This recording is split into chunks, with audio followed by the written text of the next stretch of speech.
Welcome back to This is VANCOLOUR. We're all acutely aware of long wait times when it comes to healthcare in BC, whether it's seeing a medical specialist or waiting in the emergency room.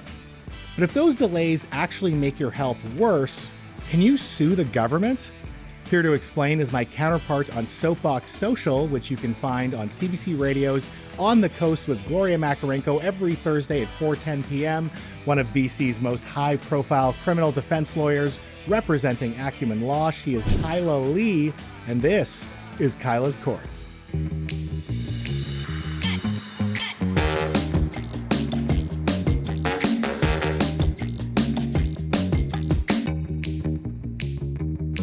So, Kyla, we know that obviously healthcare and wait times for healthcare is a major concern in the province, whether it's in the emergency room or just being able to see a medical specialist. But in the scenario where you're on a wait list to see a medical specialist and your condition really worsens, or let's say you're in the emergency room and something that could have been attended to in an hour doesn't get attended to in an hour and, your condition gets worse, can you actually sue the government for saying, hey, you didn't provide me healthcare in time? Unfortunately, you can't. So there's been a couple attempts to do this across Canada. Most of them have been framed as constitutional challenges to the actual, government one-payer healthcare system, where people are arguing private payers should get to have access to healthcare more quickly if the government's not going to provide it. And the way that you would sue the government if you were going to would be saying that it's a violation of your right to life, liberty, and security of the person, which is how those challenges have been framed. But the courts have consistently rejected that. And in other cases where people have tried to sue the government for not spending their money the way they want them to, that's also been rejected, because you essentially exercise your right to get the government to spend dollars by exercising your right to vote, not by suing the government. Okay, fascinating. So, wait times, you can't sue the government. Let's say a doctor, your family doctor, doesn't recommend a medical specialist that maybe you should have seen, and then you realize that months or maybe even a year after that. Do you have any recourse in that situation? In that situation, you may have recourse, yes, under medical malpractice law. Okay. So rather than suing the government, you would essentially be contacting the doctor and saying, you were negligent, you failed to give me the referral, you failed to diagnose me appropriately, you failed to follow up on the referral when it wasn't processed in a timely fashion, and as a result of that, my condition got worse or I got sicker, and I'm going to sue you for that. And those cases do take place all the time. They are complicated, though. They're very expensive, and the doctors, of course, are covered by insurance, so you get the doctor's insurer involved, and these things get dragged out for years and years. What do you effectively have to prove in a malpractice case? In a medical malpractice case, you have to prove essentially the elements of negligence. So you have to prove that there was a duty of care owed by the physician to the individual.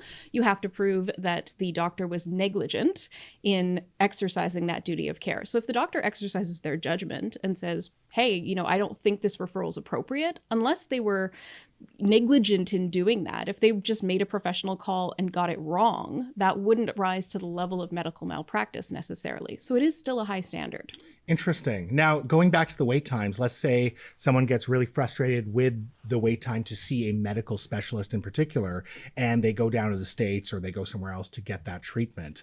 Can they go bill the government and say, hey, listen, your wait times are too long. I needed to get this done, or otherwise my health would have been worse. You have to pay for my bill. I mean, kind of, in the sense that some medical treatment government will send you to the United States to get, and they'll pay for it in those circumstances. And you can also, in some circumstances, write off on your taxes some of the expenses associated to going across the border or going elsewhere for medical treatment if you can't get it in Canada. But you're not necessarily guaranteed the full bill will be paid by the government. No, you're not guaranteed the full bill will be paid by the government. And the government also always has the opportunity to audit you and say, you didn't need to make this expense and we're not going to cover it. Wow, excellent. So what I'm hearing is British Columbians don't have a ton of recourse when it comes to wait times in the emergency room or to see a medical specialist. Yeah, it's really unfortunate. Our legal system doesn't give us a lot of power against the government, even though they're the ones that are saying we don't want anybody else to be responsible for providing healthcare to British Columbian citizens. Wow, depressing, but still nice to see you, and thank you for the information, Kyla. Thank you. Folks, that's our show. Thank you so much for watching, and thank you to Adrian Gear, BC Conservative MLA Claire Rattay, and of course, cool Kyla Lee for tonight's show. I'd love to hear your thoughts on healthcare in BC, so please shoot me an email, mo@thisisvancolour.com. Also, if you're addicted to your phone, please find me on social media @VanColour. Next week, we're talking sex and labubu's, something for everyone. But until then, stay colorful, friends. Peace.